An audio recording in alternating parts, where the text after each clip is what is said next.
So we're now moving into the next phase of the syntax, and this is the phase that I call support. It's also known as the phase of handling objections. So let's just set the context here. When you state your price and you become quiet, allow the person to have whatever experience they're having, you want to do two things.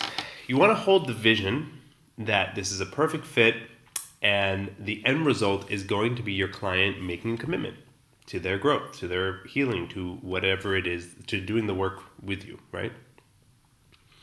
You're going to hold that vision on one hand, and on the other hand, you're going to be aware that there is a phenomena which basically is, whenever growth is on the table, wherever there's the opportunity to advance ourselves and move in a certain direction that is our own advancement, our own growth, there is going to be fear. There is going to be resistance. It's just a natural phenomenon, okay? And, reason being, the short and skinny of it is that it's scary. It's challenging. It's very scary. And so it's like you can imagine going up on like a little kid on a very high diving board and they're like looking over and they're like thinking about it. Very few people just go and jump and go for it, right? Most people are cautious. And so what's really important is, to not back away if somebody expresses signs of caution, but to support the person. All right, to help the person. This is why I call this phase the support phase. Because if you're a coach, this is your time to now coach this person, to help this person to make this leap, right? And a lot comes up here. I'd say I just want to start this conversation around objection handling. And some say that this is where the sale actually takes place, right? When you're able to really support the person in their fear. A lot of people, coaches, healers, teachers, heart-centered entrepreneurs, a lot of people stop themselves because they do not want to be seen as pushy, as a violator. And so if somebody says, oh, I don't know, I got to think about it, like if they're in that phase, right, if they're in that process, a lot of people back off. Right? Oh, it's okay. You can think about it. Oh, yeah. I don't want to push you. I don't want to. And I want to challenge you on that, because if you really want the results in your business and you really want to support your clients and you want to grow your client roster and have really powerful sales, you have to reframe your thinking around this. Okay.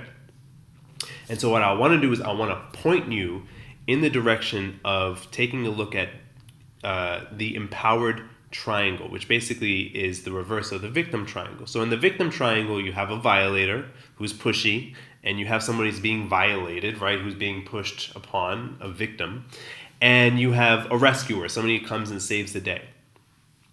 But the problem is, if a person's a victim, they're outsourcing their power, and they're reliant on this rescuer to come in. And so what I really want you to practice is the empowered version of that, the empowered form of that, which basically states that a victim is not a victim, but a creator of their circumstance, meaning that they can choose at any time to say, no, I don't want this, or yes, I do want that, right? They have the choice. They are adults.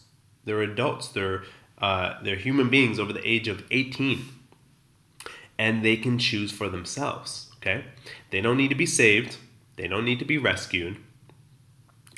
And your job in asking questions, right? If somebody says, well, I don't know, let me think about it. Your job is not to back away because out of fear of being a violator, but your job is to be a challenger. So in the empowered triangle, the violator becomes the challenger, the person who is poking and prodding and challenging people's assumptions, all right? Challenging people's stories, challenging people's excuses. Now, if you're a coach, this is what you're going to be doing anyway.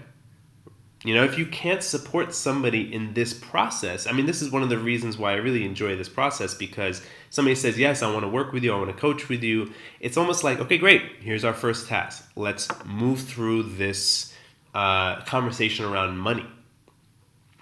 And again, that's why when you set up the conversation in that way, people, instead of saying, I'm done, hanging up the phone, it's like they can stay in the room and start to take a look at some of the things that are coming up. And so if a person is not an automatic, yes, let's go, and like I said, if it's a life-changing program, most likely there is going to be resistance, there is going to be challenge, and it's normal. It's in a way, it's actually to be expected. Not that you want to create problems where there isn't any, but you expect that there is going to be some resistance there. Now, some people are very self-aware, and they'll say, look, I feel kind of a little bit afraid, but I'm going to do this because I know I want this, and I know that I need to step outside my comfort zone, and it's great. They're coaching themselves. You can't expect everybody to have that level of awareness. And in fact, especially, again, if you're a coach, part of your job is to teach these tools for transformation, how to self-regulate our thinking, how to self-regulate our mental state so that we can show up and really take advantage of opportunity. So handling objections is really supporting people. And this is the meat of the sale here, where people's insecurities come up, people's vulnerabilities come up, and your job is to really hold a tight container for people to surrender and to feel your presence of holding them, asking guiding questions, helping people to develop clarity. Again, the goal here is to develop clarity. And so you want to get people to a place of having a clear yes or a clear no. And they've already expressed that they want to do this work with you. They want what you are offering, what you're proposing. If you haven't established that, then you shouldn't even be in the money conversation. This is why the syntax is so important. You establish that they are a yes and they want this, and then you can have the conversation and support them in their resistance, in their lack of certainty. So when somebody is showing signs of resistance, known as objections, it's like you can go on and on. There's hundreds of things that people can say. It's it's the money. I don't know. Let me talk to my spouse. I got to think about it. I need time to process. There's just so much that people will say. But really what it boils down to is one thing, and that is a lack of certainty. It could be a lack of certainty in the product, meaning that they're not sure that this is the right program for them. It could be a lack of certainty in you as a salesperson. Maybe there's a breach of trust. It's not quite, they're not fully at a 10. Or, it could be a lack of certainty in the profession. So if you're a coach, whether or not coaching actually works, okay? And so your job is to challenge people and to help support them to get to a place of certainty where they feel that, they don't have to be comfortable in the sense of like, oh, this is easy. They can feel challenged, but at least feel good about it. Emotionally feel like, yes, this really is a great opportunity and I am excited about this. I'm scared, but I'm also excited about this. Again, this is all high ticket sales here, right? We're not talking about selling lollipops for $5. We're talking about a real commitment. So whenever there's a real commitment, there's always going to be that resistance, okay? So your job is to help people develop clarity, develop certainty, and I want to go through some of the objection handling. What are some of the things that you can say? And there's actually a lot more here, but I just want to touch upon this right now, and then in future videos we can get even more deeper, go even further into handling objections. So some common objections that might come up is about the product, right? And they might not, what's going to happen is that people are not going to come out and say what they're thinking or feeling. They're just going to ask certain questions. And if they're asking questions that you've already covered, that you feel like, we're just going around in a circle, it's because they are. What they're doing is they're buying time. They don't want to just say no, right? Because we have this thing where it's like, it's uncomfortable to say no to somebody. And so their mind is using different things to disperse energy and attention and focus. And so what you want to do is you want to bring their attention and focus back. And so if they're asking questions that you've already answered, you can ask, what's the question behind the question? What are you feeling right now? What's coming up for you? Right? Why waste time on these red herrings? Just focus. This is my question to you. Don't focus on the red herrings, meaning like, the sort of distractions. Just focus on what's really true, what's coming up for the person, and get the person to get clear about that and to be open and honest. So what's coming up for you is one of the most powerful questions I like to ask people when they're in a place of resistance. Okay? If it comes to a lack of trust with you, with working with you, then you might have to do a loop and come back to your own story, right? And reposition yourself again for the prospect. Maybe it's an intellectual or logical process that it's not adding up for them. And it added up before, but then once they went into resistance, the logical mind went out of whack. And so you have to bring it back on board and show the person and say, look, I was in the same place. I know exactly where you're at, and you need to make a commitment. That's the only way this thing works. That's the only way this change works. This is where I was. This is what I did. This is the result that I got. Sometimes that's all people need is a bit more of that affirmation, right? Or reaffirmation. Another objection that comes up for people, a big one, is the money story. People use money and time as excuses to hide behind, right? And they don't even do this consciously. It's an unconscious thing. People will literally not see the money available or the resources available to make it work, okay? And it's very interesting. It's a fascinating phenomenon because, your program can cost X amount and they might literally say, I don't see it. The money's not there. How do I manifest that money? How do I bring that money into my world in order to pay for the program? Now, what's going on here is that the urgency is not being felt.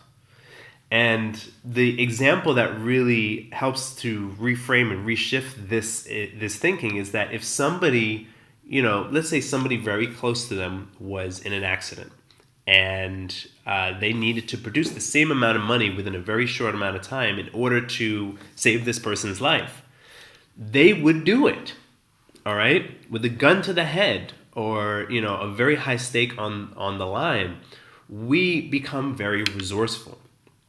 Now, it's not comfortable, it's not fun to have that high level of pressure, but it's just, it goes to show that when the urgency is present, when people really see, if I don't take action on this thing, I'm going to lose something big, then it forces them into action.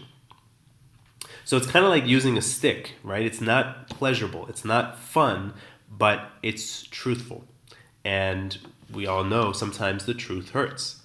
Again, this comes back to I really want you to stay in the empowerment triangle, all right?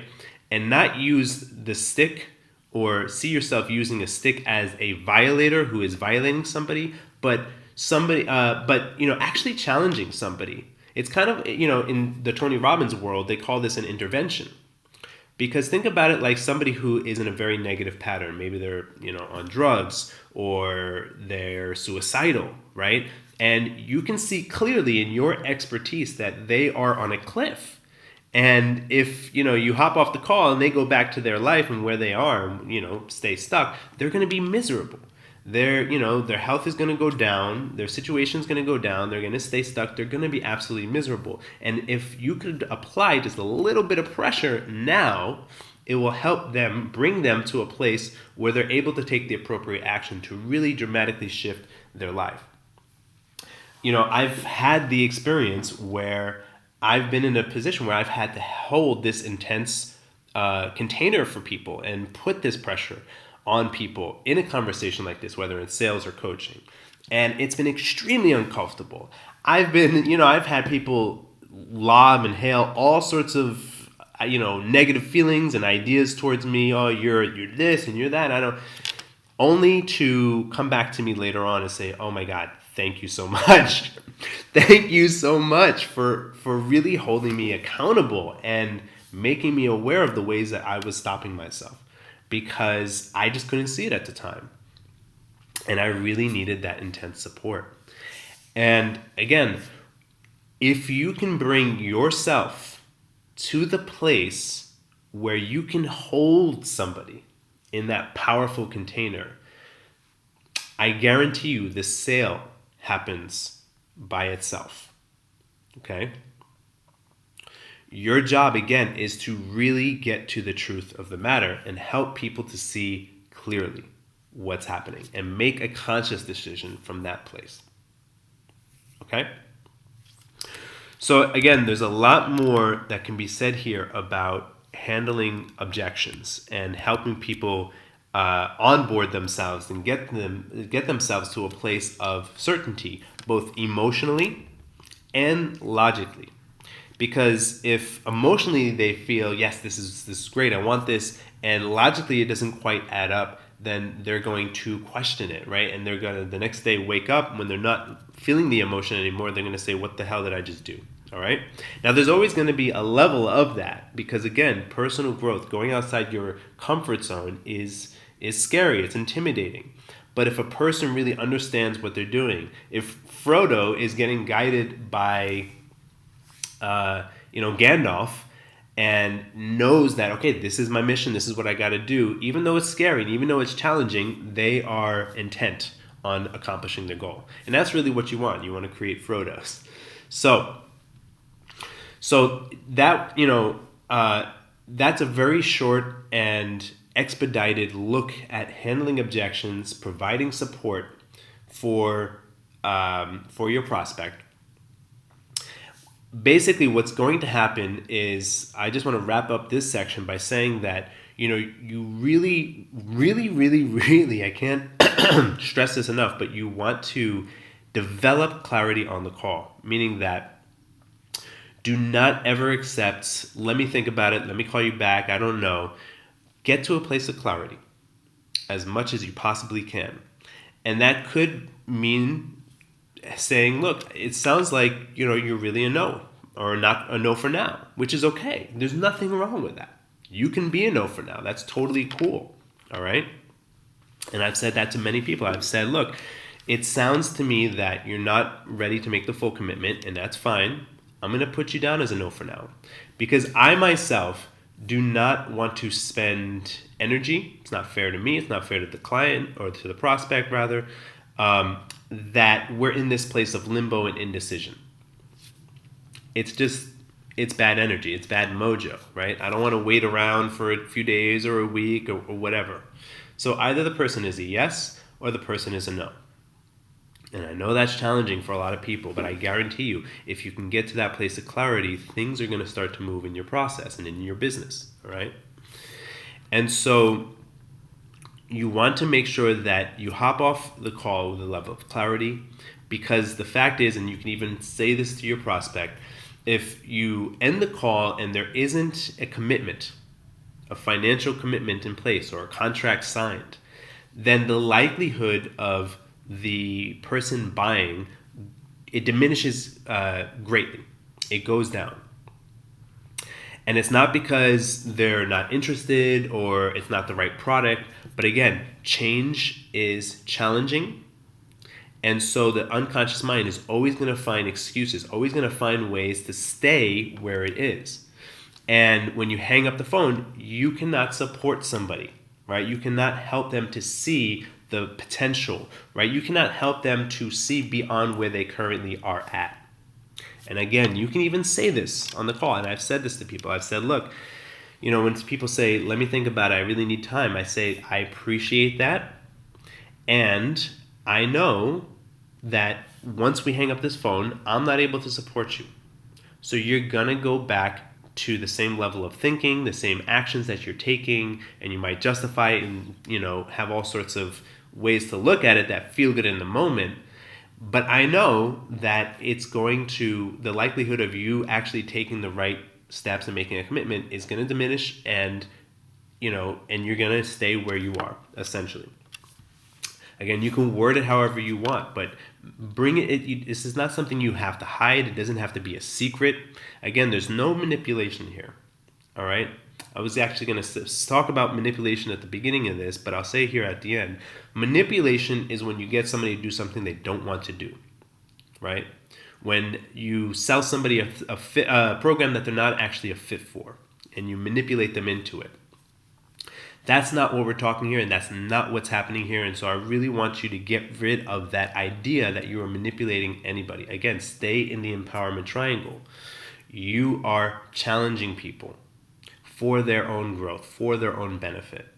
And if at the end you really have to be attached to clarity and not money, but because at the end of you asking powerful questions, holding a powerful container, if they get absolutely clear, and it comes from a place of not fear, but clarity that actually, no, this isn't the right thing for me, then that's a win.